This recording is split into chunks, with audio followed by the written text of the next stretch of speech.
Hi guys, I'm Adam Wilborn from WhatCulture. And I'm Andy Murray from WhatCulture, and today we're going to tell you exactly when Becky Lynch, congratulations by the way, knew she was pregnant. The wildcard rule is back in invitation form, and the rematch that precisely everybody in the world wanted is happening. Plus, Asuka has completed WWE, and the one thing the Money in the Bank competitors were told they weren't allowed to do. This is... Oh, I got it! Jesus Christ, my ears. This is the news. Oh, wow. You'd think satellite dishes this big would be able to handle such a noise, but apparently not. Anyway, we're going to kick things off by talking about Becky Lynch. Congratulations, Becky Lynch. She announced in the opening segment of last night's Raw that she is indeed pregnant, and as a result, she's obviously taken some time away from the ring. She's passed on the Raw Women's Championship to Asuka. More on that in a little bit, but first, let's talk about the People magazine interview that Becky gave, presumably a day or two ago or whatever, but came out during Raw itself. She was talking about how she had always wanted to have children and start a family, but she's always been so career focused that got in the way of things. However, when she met Seth Rollins, things started to look a lot clearer, and she knew that this was the gentleman that she wanted to start a family with. So Becky's due in December, that's when the baby is due, and she found out that she was pregnant in April. She said, it took a couple of tests to reach that conclusion. I took the first one wrong, she said. Then I took a few more tests until I got a digital one that just said the word pregnant. I was with Seth at the time, and he just threw his hands up in the air, all excited. So that explains why Becky hasn't wrestled since the WrestleMania 36 tapings. Hey, great news, man. Great news. It's like life goal checked off, right? I mean, they found happiness together, they're starting a family together. Who could possibly feel anything other than happiness at such news? Wrestling fans on Twitter. But yes, Congratulations to Becky Lynch and Seth Rollins. Fantastic news. I think, I saw some people speculating whether or not this was going to be the case last night on Twitter. But whenever a WWE wrestler announces they're going to have a big announcement, you don't want to sort of preempt it, because it could just be, I've decided who I'm going to face next for my title. And this was the thing, when she came down to the ring last night with just the Money in the Bank briefcase and no championship and what have you, it was all a bit confusing. And then she got a bit emotional before she explained this wonderful news. And, we've had some awful times, in particular with Roman Reigns, of course, surrounding these big announcements. And I, for one, was just like, oh my God, what is it? What is it? And then obviously the news came out and it was just like a wave of emotion hit me, and no doubt hit every WWE fan. Fantastic news, like you say, for Becky Lynch and Seth Rollins. In a weird way, it's kind of come at a good time for her as well. I felt like fans were starting to turn on her as Raw Women's Champion. She's obviously just past the milestone of cumulative days as Raw Women's Champion, so she's a wonderful record breaker as well.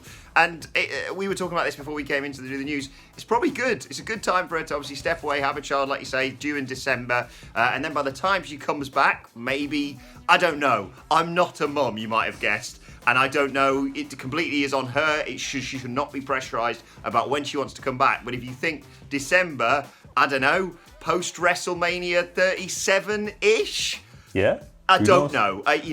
She might want to stay home for 6 months. She might want to stay home for a year. It's completely up to her. But like you say, most important thing to take away from this, brilliant news. Congratulations to her and to Seth Rollins. And exciting times for Asuka, as you mentioned, who is now Raw Women's Champion. And with that achievement, because of course she won it as a result of winning Money in the Bank, which didn't get her a title opportunity, it just got a briefcase with a title inside. She probably should have felt that with the weight on Sunday. But anyway, she has now completed WWE. She has been Raw Women's Champion, SmackDown Women's Champion, NXT Women's Champion, Tag Team Champion, and of course has won Money in the Bank, as she did on Sunday, and the Royal Rumble. She's done everything. Not even Charlotte Flair or Bayley have managed to do that. They've all, done wonderful achievements and won championships left, right, and centre. But it's just rewards for someone who has been arguably the biggest star of the Empty Arena era. The MVP of the Empty Arena era for me in WWE. This is good. Great for her.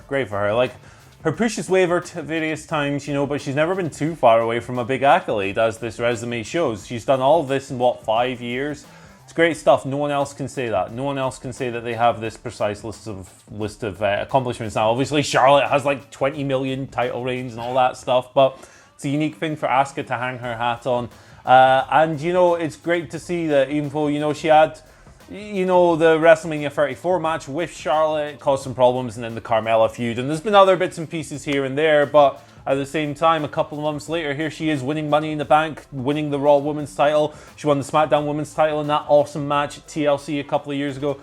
She's never far away from something big and cool because the company seem to know that she's just the best. And this is great, and I love it. Yeah, I mean, I for one was disappointed that Shayna Baszler didn't become Raw Women's Champion at WrestleMania and just disappeared at Money in the Bank. But, I mean, you think about the feud they could potentially set up for Shayna and Asuka for, let's just say, SummerSlam, hopefully when crowds come back. You can certainly keep Asuka busy with competitors on Monday Night Raw now because, unlike Becky Lynch, she's not torn through all of them. It's a really, really exciting time for the women's division, I think it's fair to say, in WWE. I know we poo-poo WWE quite a lot, but NXT, as we've always said, is absolutely stacked on the women's side of things. SmackDown in the last few months has just blossomed, and now with the refresh that Raw's just had, I'm really excited, Andy. Me too. I'll be even more excited when Tamina and Nia Jax win the belts before Backlash. But the divisions are looking healthy. They're looking good. This is a reconfiguration, and it's only exciting stuff going forward, hopefully. And of course, your best friends are back as well. So there you go. Don't worry. We're getting to that. Don't worry. I'm saving that one. All right, baby. Let's roll into the wildcard rule 2.0, sort of, kind of, maybe. It's kind of back, right? Last night on Raw, Drew McIntyre outlined a new brand-to-brand invitation system. It was revealed that Baron Corbin, Raw had invited Baron Corbin from SmackDown for some reason. They're going to wrestle next week on Raw. He's coming over from SmackDown. This appears to be a new rule where wrestlers can cross over, kind of like the wildcard rule, although we don't know if it's going to be as widely used as the wildcard rule, which... Oh, it will. Yeah, it probably will be. But, the wildcard rule didn't exactly go down particularly well last time. So why has this thing come about? It's because of the TV goddamn stations, isn't it? Those little rascals over at USA and Fox. Wrestling Observer, a new report from them claiming that the system is a response to the declining viewerships on Raw and SmackDown. And Post Wrestling's John Pollock... Oh, no bollocks, just Pollock. There we go. Has corroborated this and said that the networks themselves came up with the idea. So they're trying to combat ratings. Ratings have been in the pisser since, 20 years. They've been declining. But since the empty arena era kicked in, things have slid particularly far. In the 18 to 49 demographic, since this thing began, Raw is down 37.8%. SmackDown is down 37.5%. For comparison, NXT is down 30.4% and AEW Dynamite 22.9%. The least declining. That's a terrible sentence, but you know what I mean, of the lot. They got to do something. They feel this is the answer. It wasn't the answer right last time, though, so I think this is not going to be good, is it, brother? It's not the answer this time. Yes, the product isn't great, but the reason why these figures are declining so much is not because of just an awful show driving away viewers. It's because of the current global situation. Figures across TV are down unless you're a news show with some breaking news about what's going on. Look, it's also an incredibly awkward time for empty arena wrestling. They could announce that The Rock and Stone Cold were going to come back and have a championship match, and I sincerely doubt that would make a huge recovery in their numbers. It probably would pop a rating, I'll give you that, but it's annoying because this is going to be said as the reason why, Drew McIntyre's championship reign is a bad thing or whatever, and it's not. Drew is doing wonderful stuff. They could be producing brilliant television on Monday nights. They could produce wonderful stuff on NXT, on AEW Dynamite, and SmackDown. Across the board, it would still be down. Yeah, so this isn't going to fix anything. And a couple of things. WWE don't learn from history, do they? They've just had their WWE champion have a brilliant match at Money in the Bank. And what have they done? The next step, have him face Baron Corbin. What did they do last year? Their world champion beat AJ Styles at Money in the Bank, and they went, time for a feud with Baron Corbin, I think. I think I'd rather watch Drew McIntyre fight Jinder Mahal than fight King Corbin, if I'm perfectly honest. And I give you 2 weeks. 2 weeks, that's what I'm giving you. And it might not even last till then.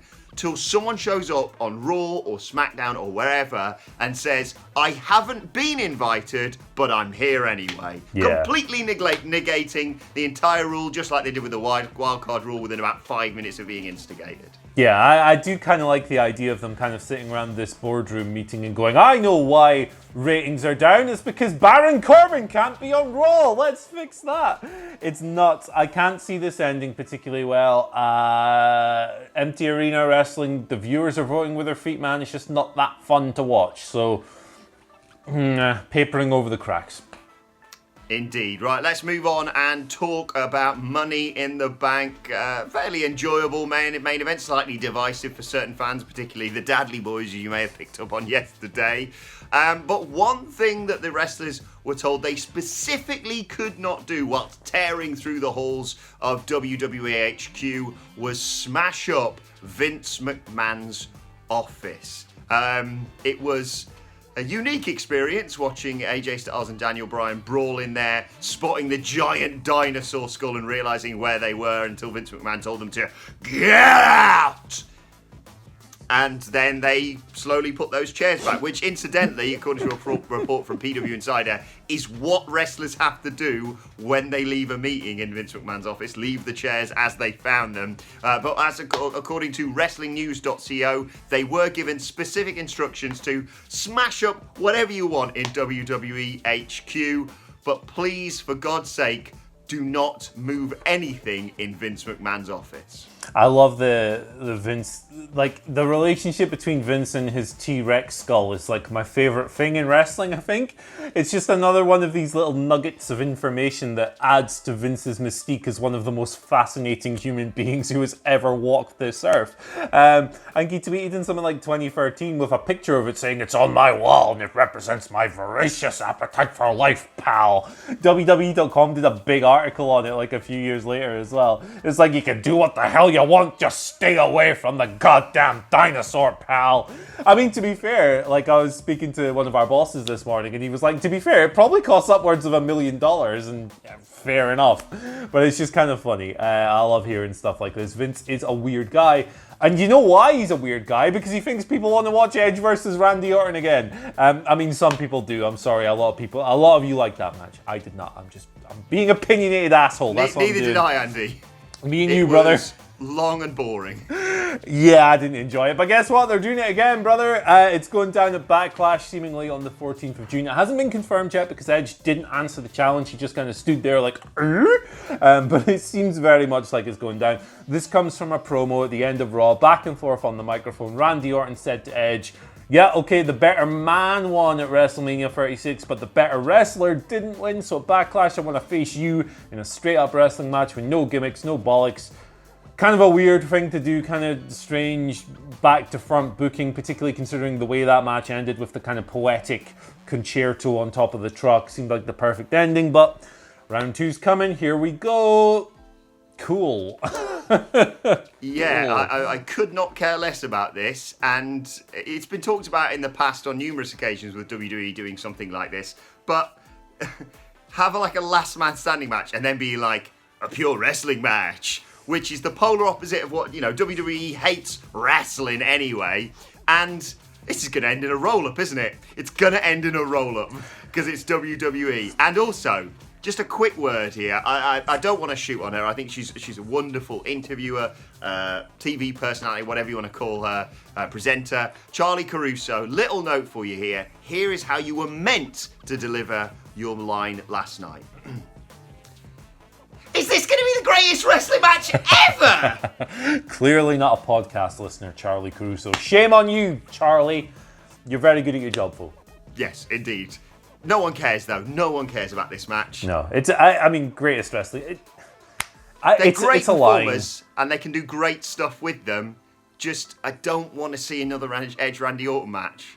Yeah, even if the match at WrestleMania was like a classic or whatever, it's like the ending. Like I just said, I didn't really like the match, but I thought the ending was just absolutely perfect. It was poetic. It was the best possible way you could have signed off on that rivalry. I've done to you what you did to me, you Mother Hubbard. Now you know how it feels.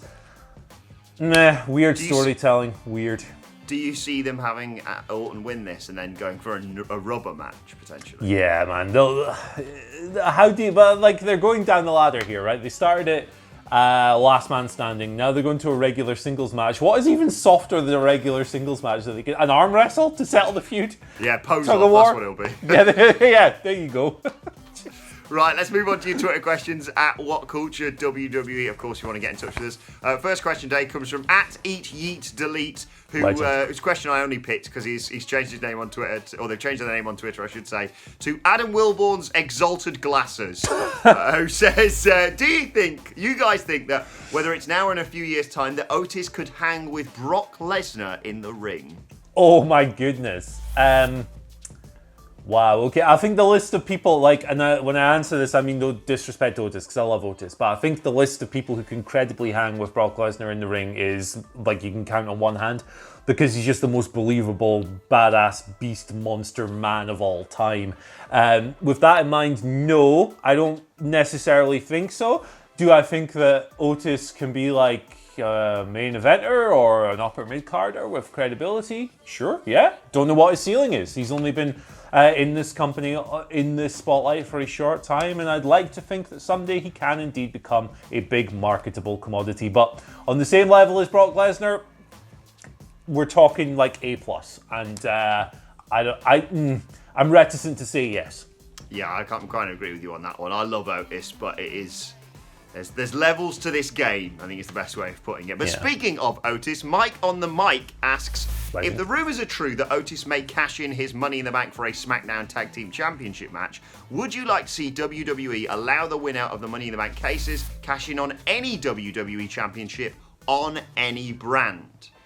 No. I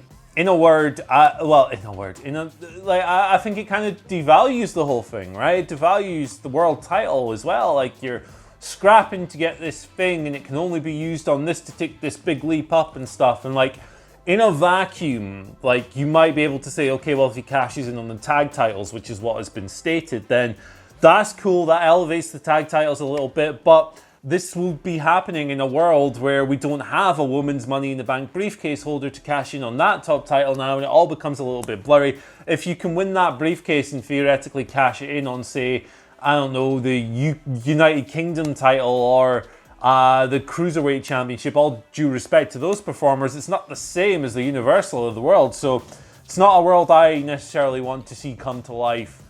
As a one-off for the tag titles, might be able to forgive it, but this year with the pregnancy and the passing of the belt over, I don't think that's ideal either.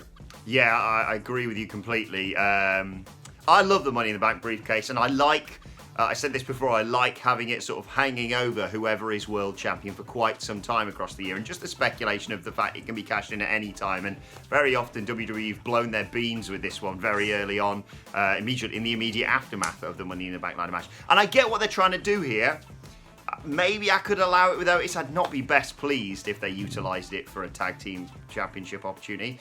I think what they're trying to do here is suggest that by doing this, they're raising the standard, or raising the what's the word I'm looking for here? They're raising how people perceive the lesser championship. So if you use Money in the Bank to cash in for the United States or the Intercontinental, that raises it up because suddenly, it's on a par with the World Championship. If anything, for me, this just devalues the Money in the Bank briefcase. And I'm not best pleased about it all.